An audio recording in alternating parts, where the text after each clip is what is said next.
Let's start with the biggest story this morning. The 22nd edition of the Commonwealth Games. Well, it gets on the way later today. 9 p.m. is when the opening ceremony will take place. We gathered 72 nations and territories will be taking part. They will be competing over the next 11 days in 20 sports, and there are multiple events which offer a total of 280 gold medals, with Nigeria being represented by 94 athletes. The Birmingham 2022 opening ceremony will be later on this evening as the Queen's Baton Relay will take place. The relay, which is an event involving the movement of the Games torch, reached all 72 nations and territories before arriving in Birmingham.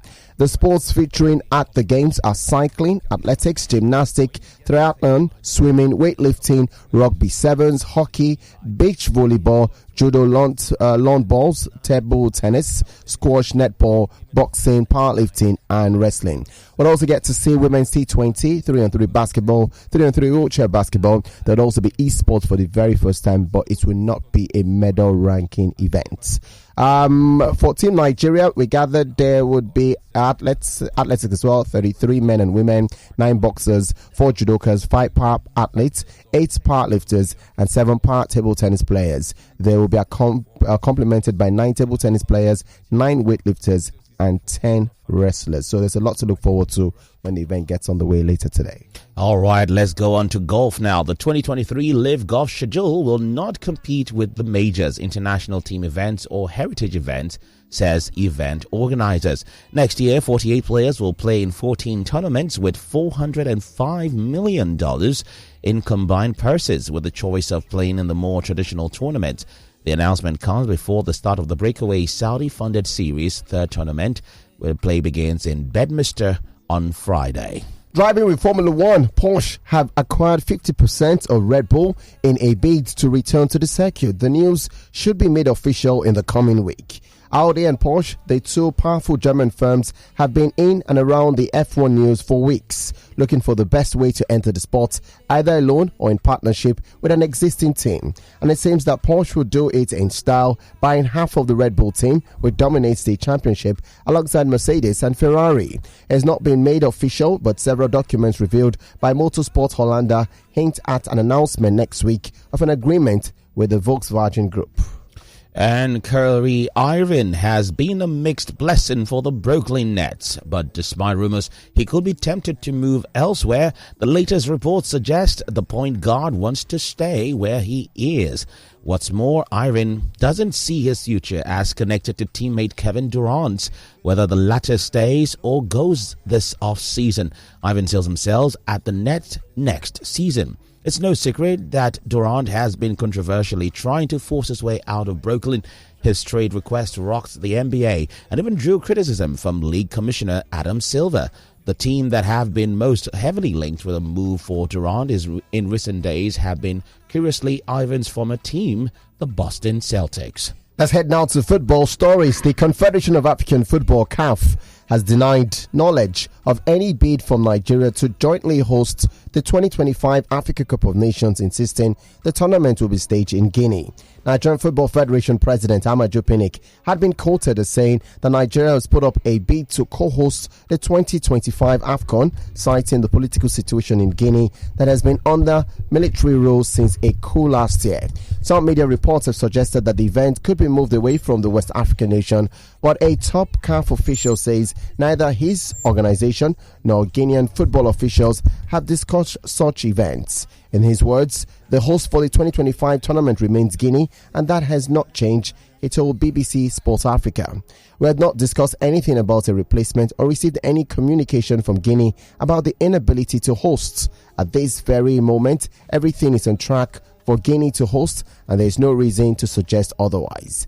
In January 2019, Guinea accepted an invitation to host the 2025 Nations Cup after CAF revised its host for the 2019, 2021 and 2023 editions. And still with the Nigeria Football Federation, despite recent failures recorded by the Nigerian national football teams, the president of the Nigeria Football Federation, NFF, Amaju Pinnick, has insisted that the country's football is not going through a poor patch. Nigeria football is making progress by all standards, he says. All our junior national teams, men and women, the Eaglets, Flying Eagles, Flamingos and Falconets, have all qualified for their FIFA World Cup finals. The senior women team, Super Falcons, also just picked a ticket to play the Women's World Cup finals. The Golden Eaglets and Flying Eagles all won Waffle Cup titles recently. These are noticeable feats that amount to some progress. The only one we fell short of was the World Cup qualification. This happens in football. It is impossible to win every match, he said. Well, let's stay with the Super Eagles stories now. Galatasaray have joined Premier League duo of West Ham and newly promoted Nottingham Forest in the race to sign Super Eagles striker Emmanuel Dennis from Watford. Meanwhile, former Flying Eagles attacker Seydou Salisu has joined Swedish giant IFK Gothenburg on loan from Kano Pillars with a view to signing a permanent deal. And the no-love-lost relationship between chairperson of the caretaker committee of Nigeria Women Football League, NWFL, Aisha Falode, and NWFL club owners has degenerated after the former questioned the recent elections organized by the latter. It will be recalled that the club owners recently held elections into their executive committee, where Delta Queen's boss, Miss Henrietta Aherbo, defeated incumbent Mrs. Matilda Otuene to emerge as the new chairperson. However, the NWFL Secretariat, acting on the orders of its chairperson, wrote a letter to the club owners to say they had breached protocol by not informing the NWFL Secretariat that such an election was taking place. But in a quick reaction, the new leadership of the NWFL club owners has asked Falode to desist from meddling into its affairs.